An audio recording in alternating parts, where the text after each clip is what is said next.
In today's video, I am going to teach you how to use 17track order with Shopify. To get started, head to the Shopify App Store and install the 17track app. Once the app is installed, open it so you can begin setting everything up for order tracking inside your store. Inside the app, go to Settings, then open Preferred Carrier. This is where you can add the shipping carriers you use most often. Setting your preferred carriers helps 17track identify and organize tracking information more accurately, especially if you regularly work with the same delivery services. Next, go to your Shopify admin and check your fulfilled orders.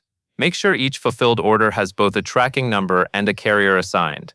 This part is important because 17track relies on that data to pull in shipment details correctly. If either of those fields is missing, the app may not be able to track the order as expected. After that, return to the 17track app and open the Shipments page. From here, click Sync Orders to import your existing Shopify tracking data. This allows the app to bring in your current orders so you can manage shipment tracking in one place instead of checking each order manually. Once your orders are synced, go to the Tracking Page tab within the app. This is where you can customize your branded tracking portal.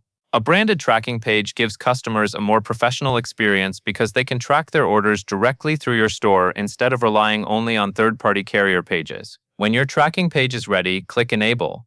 This will automatically add the tracking page to your store's header or footer, making it easy for customers to find and use. Next, go back to Settings and open Email Notifications.